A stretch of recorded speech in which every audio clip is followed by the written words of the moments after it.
Então, quero te dizer, seja bem-vindo ao meu singelo canal, seja bem-vindo ao meu humilde canal, prazer inenarrável ter você aqui. Eu geralmente faço as perguntas para os meus convidados, elas são muito simples. Primeiro, quero te perguntar, assim, eu costumo começar perguntando o que é que você faz, mas eu acredito que a maioria das pessoas é mais fácil eles conhecerem você do que eles me conhecerem. Então, mas queria te pedir para começar por aí, para falar um pouco sobre quem é você e sobre o que você faz. Que legal, obrigado pelo convite. É uma honra para mim também compartilhar o que Deus fez, o que Deus faz na minha vida. Como você falou, transformação acontecendo o tempo inteiro na minha vida, todos os dias, e eu gosto muito de compartilhar as minhas experiências, porque eu vejo transformação na vida das pessoas também. É muito bom ver que as dificuldades elas geram transformação. São coisas que acho que ligam assim uma chave na gente, sabe? Tira a gente do lugar de conforto e leva a gente para lugares maiores, né? Exatamente. E é engraçado que às vezes eu tô na rua e as pessoas vêm compartilhar as dificuldades delas comigo, porque elas me veem sem as mãos, né? Eu não tenho as duas mãos, então isso eu acho que relaciona com dificuldade. E às vezes eu estou numa fila de banco, por exemplo, vem uma senhora falar das doenças que ela tem, que ela está enfrentando, sabe? É uma coisa que as pessoas se identificam, assim, a dificuldade. E eu aprendi, cara, que os problemas, eles realmente são a nossa grande chance de mostrar para Deus o quanto a gente confia nele, o quanto a gente ama ele acima de todas as coisas, né, independente do que ele faça ou não. São nesses momentos. E foi assim comigo. Quando eu perdi as minhas mãos nesse acidente, né, aos 26 anos de idade, colocando a placa da igreja, do Bola de Neve, a igreja Bola de Neve daqui de Cabo Frio. Recebi esse choque elétrico de 13.800 volts e foi a maior dificuldade que eu já imaginei que eu enfrentaria. É uma coisa naquele que momento, imagina passar na vida, né? Imagina, aos 26 anos, surfista, com todos os sonhos, planos, desejos, anseios, tudo pela frente, me deparar com uma dificuldade tão grande assim. Uhum. Né? E ali foi o momento que eu olhei e falei, eu tenho que confiar em Deus. Se eu não confiar nele... A nossa fé é testada. Não que Deus não saiba... Não, a nossa fé é testada não para Deus. Deixa eu ver se ele me ama mesmo. Porque eu costumo falar que Deus sabe exatamente a medida da nossa fé. Mas a nossa fé é testada pra gente, né? A gente é que precisa saber se a gente realmente ama ou se a gente realmente confia, se a gente realmente tem fé, né? A gente é que precisa disso. O tempo todo a gente se coloca à prova nessa situação, né? O tempo todo a gente tem essas oportunidades de mostrar para Deus. Tem uma parte da Bíblia que me marca muito, que é quando Jó, a história de Jó, o começo do livro de Jó, que fala que Deus fala com Satanás sobre Jó, e Satanás fala, ele só te ama porque você dá tudo para ele, né? Mais ou menos assim, né? Toca na vida dele que você vai ver que ele não te ama. Fácil. E eu me vejo muito nessa situação, porque ali eu imaginei isso, eu falei, opa, agora, sei lá, agora é a chance que eu tenho de mostrar para Deus. Tudo que eu cantava, tudo que eu falava, declarava nas orações, agora é a chance de mostrar com atitudes. Sim. E os problemas, essas dificuldades, elas me mostraram que é assim, cara, que é o momento de mostrar que, beleza, Deus, eu confio em ti, vamos nessa. E foi assim que eu decidi enfrentar esse acidente, né? Esse choque elétrico, a perda das minhas mãos, foi assim, não, beleza, Deus, eu tô contigo, Jesus, é nóis, vamos nessa e a gente tá junto nessa até o fim. E, cara, isso me trouxe uma paz que realmente excede todo entendimento. Acho que eu nunca teria tanta paz, tanta alegria de viver se eu não entregasse tudo nas mãos dele e falasse assim, então, estamos juntos e eu confio em ti, eu sei que o Senhor tem um plano para minha vida e que isso só faz parte de uma pequena parte desse plano, né? Sim. E foi assim, né? aos 26 anos eu tive essa transformação na minha vida com esse acidente. E foi como você falou, foi o recomeço assim, da minha história. E o começo de uma história é mesmo caminho em direção à salvação, sabe? Eu creio que ali começou a minha história. Eu sei que tinha começado no dia que eu nasci lá atrás, mas aquele dia eu abri os olhos para esse caminho eterno, esse caminho da eternidade. Um novo começo, né? É. Um novo começo. Começa de novo. É o que as pessoas... Você me perguntou o que eu faço, né? Desculpa. Sim, Você sim. me perguntou o que eu faço. Eu sou hoje atleta de stand-up paddle. Eu, depois de ter perdido as mãos, foi a forma como eu achei de voltar a surfar. E hoje eu me tornei um atleta, viajo pelo mundo competindo. Também sou missionário da Igreja Bola de Neve, viajo também compartilhando a palavra do Senhor, onde quer que eu vá. Que é uma só. A gente é um só, né? Então, seja o que a gente faz profissionalmente ou faz ministerialmente, tá sempre tudo conectado. Não tem como desligar, não tem como, uma hora eu sou só profissional, outra hora eu sou só ministerial. Não dá, a gente é tudo o tempo todo. A gente tá ali para fazer o que Deus manda a hora que for, né? Verdade.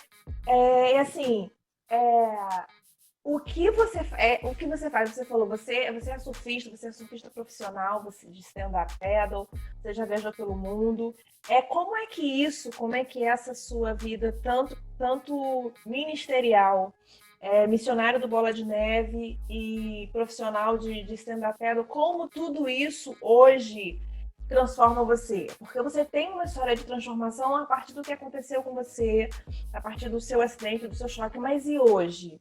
14 anos depois, não, quase 10 anos depois, 9. Então, 9 anos depois, como isso transforma você hoje? Porque a gente vive em constante transformação. Você teve um novo começo há 9 anos atrás, mas como tudo isso transforma você hoje, 2020, no meio da pandemia, como isso transforma você hoje? Que crescimento você teve hoje, 2020? Bom, na parte, a gente falou que é difícil das duas coisas caminharem separadamente, né? Mas eu vou tentar separar um pouco para responder a pergunta. Sim. Que, como atleta, eu não disputo categoria paradesportiva, não existe uma categoria paradesportiva nas grandes competições. Algumas delas até tem, mas não tem atletas, então eu até disputo sempre na categoria profissional, eu prefiro. Você não disputa na categoria paralímpica, vamos dizer assim, né? Não sei como... Isso, paradesportiva. Paradesportiva. Isso. E aí não existe no stand-up paddle, algumas competições, as principais, elas não têm essa categoria, então eu disputo com os atletas profissionais na categoria profissional, o que para mim é muito legal, porque eu tenho que puxar muito mais do que todo mundo praticamente. Sim. Porque falta das mãos no esporte que você rema segurando o remo faz falta. E eu tenho, então, que praticamente remar 2 vezes mais do que qualquer outro atleta. O que me faz treinar 2 vezes mais, o que faz me cobrar sempre em dobro. E é incrível porque, assim, remar, ela é um esporte repetitivo. Sim. Às vezes a gente eu já passei 8 horas remando sem parar, fazendo o mesmo movimento. Aquela competição foi na Holanda, né? Então, essas foram 8 horas remando sem parar. Eu assisti essa matéria. Então, é uma mistura de você ter que ficar concentrado em cada remada, porque se você remar errado, você não desenvolve bem e acaba se machucando, né? Uhum. E ainda pensar que vai demorar muito. Então, isso me ensina muito a ter paciência e me ensina muito a ter foco, porque eu preciso focar 100% em cada remada, literalmente, e ter a paciência de esperar horas e mais horas e lutar contra o meu psicológico de, cara, não vai dar. Você vai desmaiar. Várias vezes eu cheguei... Né? Muitas vezes pensar em desistir, assim, do começo da competição até o fim, lutando contra a minha mente de que, cara, não vai dar. Não, vai dar sim, vamos mais um pouquinho.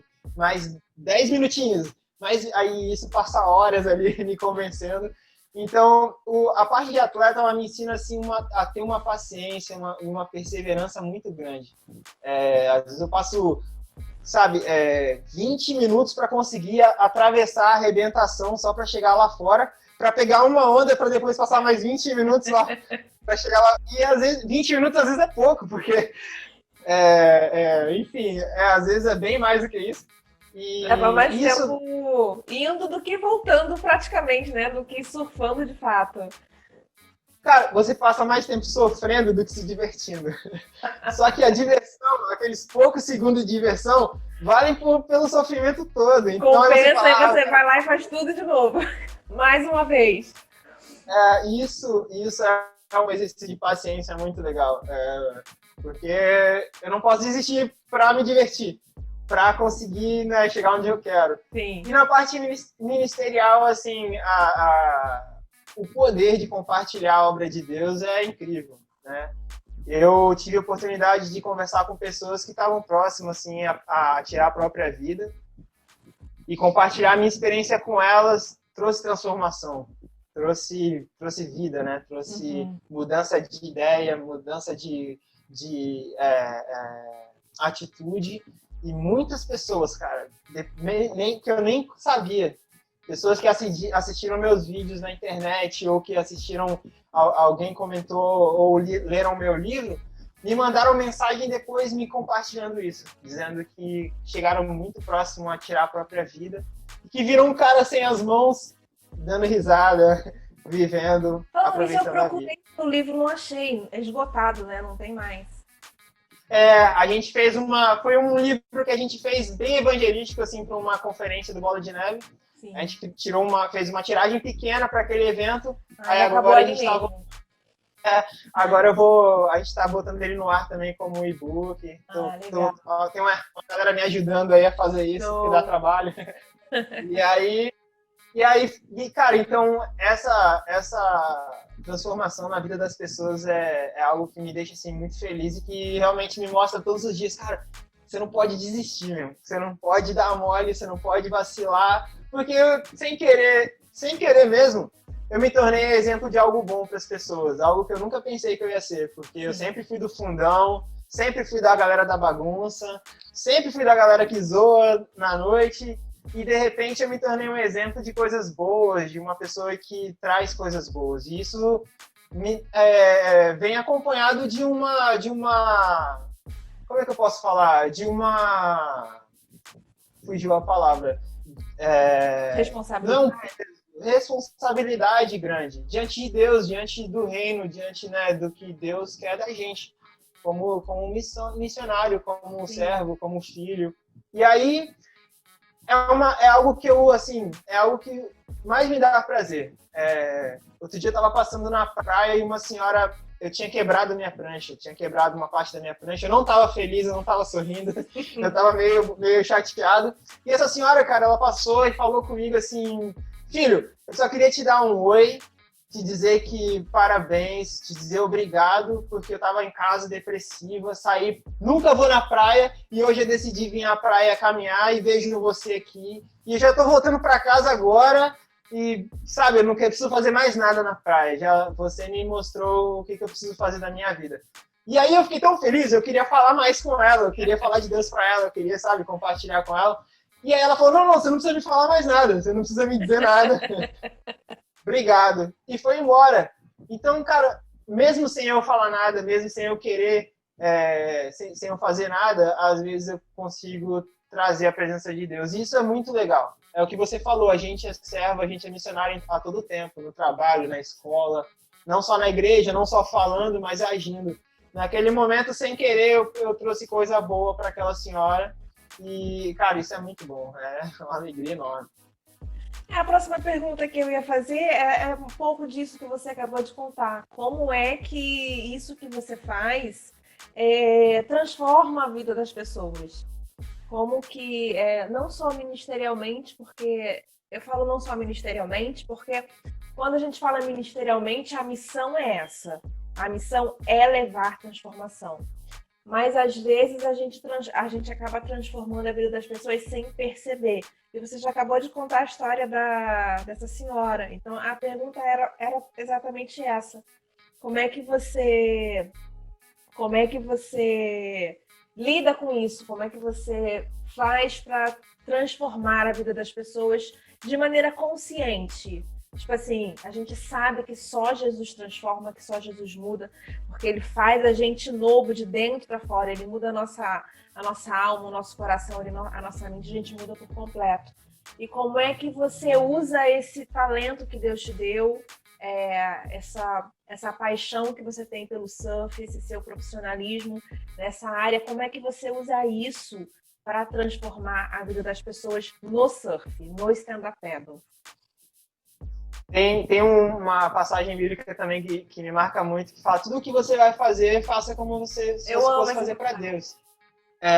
E cara, eu gosto muito de viver isso ao pé da letra mesmo. Eu gosto de fazer as coisas muito, muito bem feitas, assim. Eu sempre gostei de fazer trabalhos manuais, e hoje, sem as mãos, eu ainda gosto de fazer trabalhos manuais.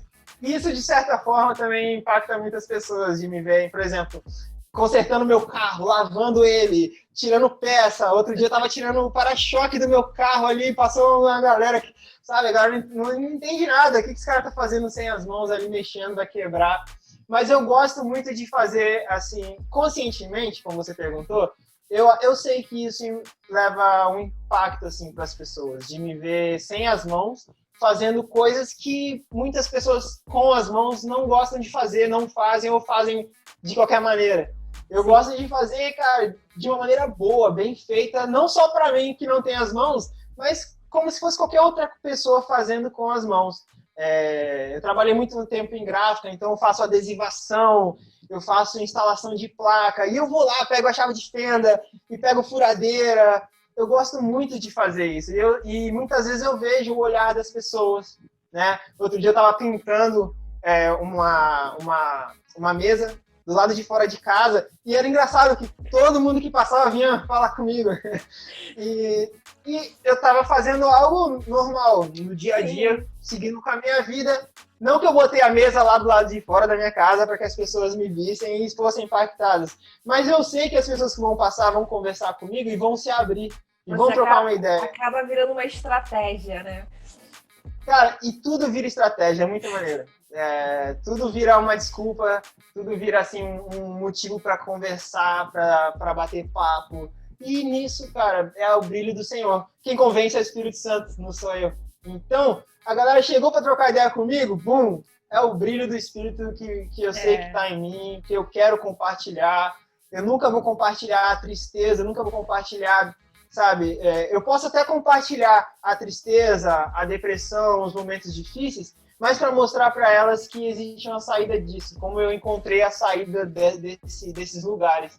Então, acho que conscientemente eu gosto realmente de fazer, de viver, sem dar desculpa mesmo, sabe? Fazer e fazer bem feito. Quando eu vou surfar, cara, eu quero ser o melhor surfista do dia. Eu quero pegar as maiores ondas, a galera fica até chateada comigo, que eu pego onda pra caramba.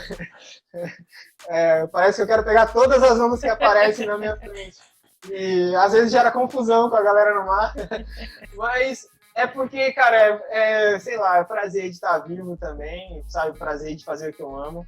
Mas é isso, tentar fazer de tudo da melhor maneira possível. 100%, 1000%, sabe? Tentar ser bem perfeccionista mesmo, sem ser neurótico, mas perfeccionista. Fazer bem feito, fazer como se fosse pro Senhor. E eu sei que isso impacta as pessoas. Uma vez eu fui para casa de um amigo e tinha uma montanha de areia na frente da casa dele, impedindo que ele entrasse com o carro, né? E com a moto, e era meio difícil. E aí eu olhei, cara, eu falei, pô, ele é até pastor hoje. E aí eu falei, cara, vamos tirar essa areia daqui, né? Pra deixar a casa bonita na frente da casa. Aquilo me incomodou. E aí ele falou, pô, vai dar maior trabalho, sabe? Aí eu falei, não, então faz o seguinte, deixa comigo. Aí eu fui lá, catei o carrinho de mão, peguei a pá e comecei.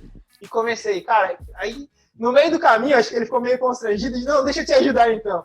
E aí, junto, a gente foi, tirou aquele caminhão de areia da frente da casa e limpamos a frente da casa toda e ficou muito legal. Aquilo eu percebi que trouxe transformação para ele. A esposa dele chegou, viu que tava tudo bonitinho e, cara, foi muito legal. Eu gosto muito de fazer esse tipo de coisa, sabe? Ir lá lavar o carro. Né? Lavar o carro de um amigo, varrer a casa. Às vezes eu vou pra casa de alguém, eu começo a querer arrumar as coisas. É meio doido também, mas eu gosto de fazer isso. E só mais uma coisa, eu sei que você deve ter várias experiências desse tipo, mas, por exemplo, alguma coisa que você fez, assim, você não foi nenhuma estratégia, você não planejou aquilo, você fez naturalmente. E esse lance de você dizer aí de tirar a areia da porta é um desses casos, mas tipo assim, você fez uma coisa normal sua, que é de você, que faz parte de você, você é desse jeito, e é da sua vida, do seu cotidiano, do seu jeito fazer isso. E você fez alguma coisa dessa forma, e depois, posteriormente, você ficou sabendo que aquilo que você fez transformou por completo a vida de outra pessoa. E foi uma coisa tão simples que você fez que você não imaginou que ia mudar a vida de outra pessoa, sei lá, da água pro vinho. Nossa, essa questão da areia foi uma delas, porque esse meu amigo, o quintal dele estava bem bagunçado e depois, quando eu voltei lá, tinha plantinha plantada no lugar, sabe, já estava tudo bonito, pintadinho. Aquilo despertou o interesse dele de cuidar da casa e tal. Tiveram alguns outros casos, assim, difícil de lembrar. Teve um amigo meu também que a gente ia surfar junto e eu olhava o carro dele, tava sempre sujo. E aí um dia eu fui pra casa dele e de repente ele tava, acho que fazendo alguma coisa, não lembro o que, fazendo almoço pra gente. Eu fui lá e lavei o carro dele todo. E aí ele falou, pô, cara, desde que eu comprei esse carro eu nunca lavei, tem uns 4 meses que ele tá aí com a mesma sujeira e eu nunca lavei. E, enfim, eu não lembro assim de nenhum caso assim tão marcante assim, fora esses dois assim. Eu sempre faço isso. Às vezes eu vou pra casa dos meus pais, eu limpo lá o quintal todo. É algo que eu gosto de fazer assim. Aquela história que você me contou quando a gente estava conversando, né? Não foi nem para mim, foi para Ana que você contou. Também é um pouco disso, né? Do salão lá do cabeleireiro que você foi cortar o cabelo. Verdade. E depois você reencontrou ele alguns anos depois. E a filha Inclusive eu encontrei ele agora, esses dias. Olha, que a vida a conversa que você teve com a filha dele que mudou a história da vida dela, né? Você reencontrou depois. Esse foi foi mais uma conversa, né? Naquele dia eu não fiz nada assim, mas tive uma conversa com eles assim, sem ser muito. Sem pretensão, né? Foi uma conversa, foi um bate-papo, assim. Eu fui cortar o cabelo, só fui cortar o cabelo, era cedo e eu procurei lugar mais barato porque eu não tinha dinheiro. E eu tava procurando um lugar simples, cara. Só tenho R$10 hoje, eu quero cortar o cabelo e comprar uns negócios, eu só quero gastar isso. E de repente achei esse salão baratinho e entrei. E esse barbeiro, ele falou pra mim que a filha dele tinha tentado suicídio 2 vezes com um veneno de rato. E aquilo me deixou muito triste, porque ela era mais nova que eu na época. Ela devia ter uns 21 anos, se eu não me engano.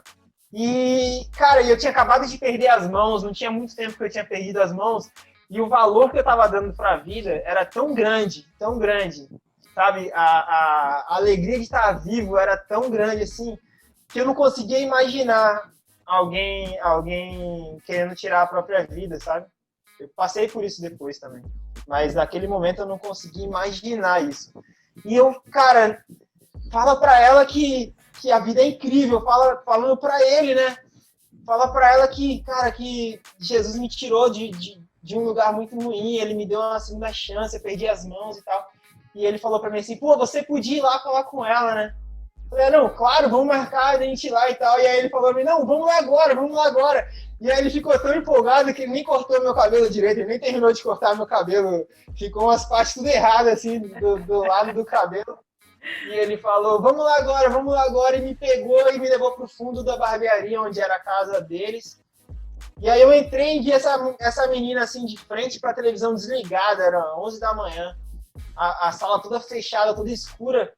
E ali eu senti, assim, realmente, assim, um lugar, assim, de morte, sabe? Um sentimento de morte, um sentimento de derrota, de tristeza. Nossa, de escuridão mesmo. Eu fiquei muito impactado por aquilo. E na mesma hora eu fechei os olhos, assim, rapidinho, falei, Senhor, né, me ajuda. Eu só vim aqui cortar o cabelo e você me coloca nessa situação. Me ajuda, por favor. Porque eu não tenho nada para compartilhar, não sei nem o que falar. E aí eu já cheguei abrindo a cortina. Oi, bom dia, tudo bem? Eu sou mó tímido pra falar, que dirá falar com o menino, assim. Aí eu cheguei já abrindo a cortina. E aí, tudo bem? Como é que você tá? Pô, seu pai falou que você, isso, você... E aí comecei a puxar a conversa. Comecei a bater papo com ela, cara. Falar de praia. Eu não parava de falar de praia, de surf, sabe, das pessoas que eu conhecia lá na igreja, das meninas que surfavam. E foi um bate-papo com ela, e o pai dela fechou a barbearia, veio para a conversa também, começou a conversar com a gente sentado na sala e batendo papo, e muitas vezes ela dava risada, se abria mesmo para a conversa, e outras vezes ela começava a chorar e falava que realmente queria se matar, que não queria viver. Aquilo foi muito impactante, eu me senti numa guerra mesmo, assim, às vezes eu queria convencê-la de algo, mas eu sabia que não era eu que ia convencer, então eu já nem ficava muito naquela estratégia de falar muita coisa, só compartilhava minhas experiências de alegria, de vida, até o ponto de ela realmente ficar tranquila, cara. Tipo, eu sentir ela, sabe, relaxar e conversar e se abrir e a avó que estava também fazendo comida já, assim, com assuntos tão sérios, assim, com uma situação tão grave, né?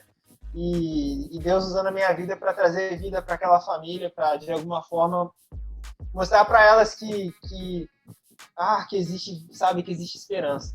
E aí eu acabei a conversa, fui para casa. Eu lembro que eu cheguei em casa, fui me olhar no espelho, eu tive que chamar minha mãe para cortar um pedaço do meu cabelo, que tava tudo e sem ver nenhum dos dois.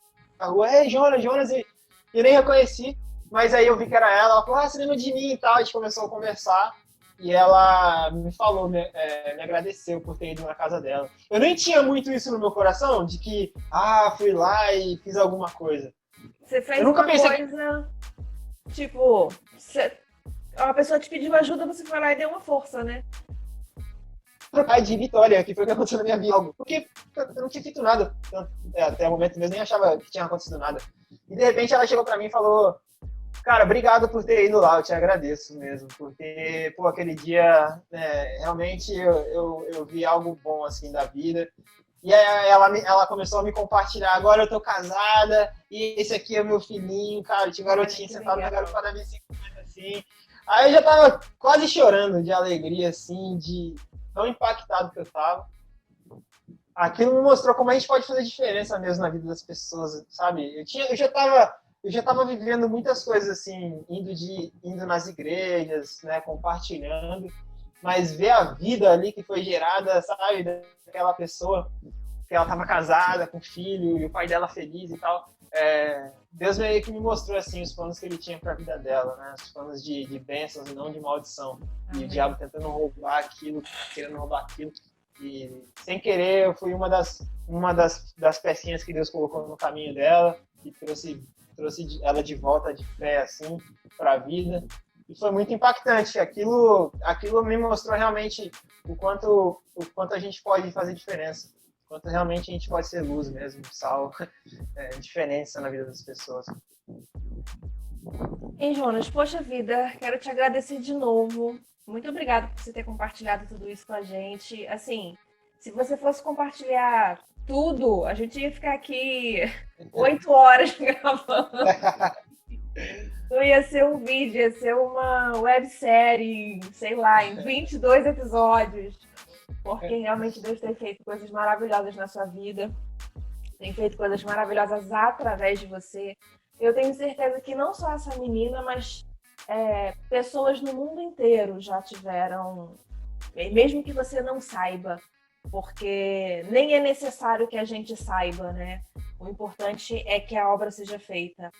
Às vezes a gente faz ou fala alguma coisa e que muda a vida de outra pessoa, que transforma a vida de outra pessoa, e a gente não sabe, e a gente não sabe, e a gente não precisa saber. Eu falo que a gente não precisa saber, quem tem que saber é Deus, porque nós somos instrumentos, né? A gente é instrumento, a gente faz a obra, a gente é missionário, a gente faz aquilo que Deus coloca no nosso coração, a gente faz aquilo que Deus direciona pra gente, a gente só obedece. E vidas vão sendo transformadas. E eu tenho certeza que algumas a gente fica sabendo, algumas chegam até a gente, mas inúmeras outras a gente não fica sabendo e a gente nunca vai saber. Mas o importante é que a obra, que a missão está sendo feita, que a missão está sendo cumprida. Eu oro a Deus desde que eu te conheci, você também está sempre nas minhas orações para que Deus possa te abençoar cada vez mais, que você continua sendo instrumento. Se Deus quiser, um dia ainda quero ter a oportunidade de te conhecer pessoalmente. Quem sabe quando for a Cabo Frio. Já fui a Cabo Frio várias vezes.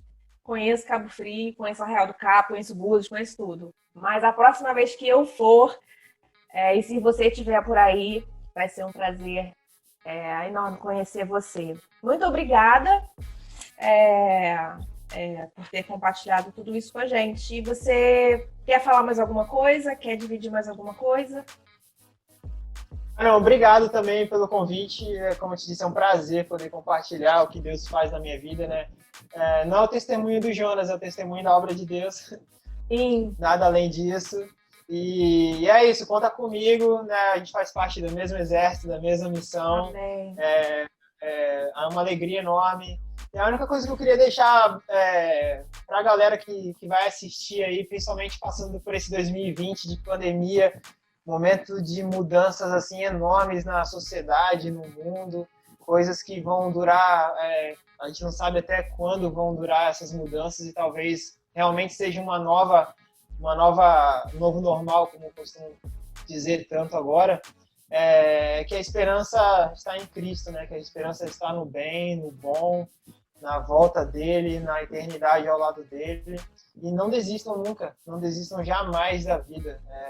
Eu cheguei muito próximo a desistir da minha, a desistir de viver, a desistir de lutar, mas eu percebi quanto vale a pena estar vivo, quanto vale a pena viver bem, dar o melhor, viver feliz, aproveitar cada segundo ao lado daqueles que a gente ama de verdade, não é da boca para fora, porque em um segundo eu estava com a minha mãe e no outro segundo eu estava no hospital internado entre a vida e a morte, pedindo para ver a minha mãe e meu pai de novo. Então, abrace, beije, diga que ama o quanto você pode, aproveite cada segundo da vida e, acima de todas as coisas, busque a Deus, busque conforto e esperança nele a todo tempo. Amém, Jonas. Obrigado mais uma vez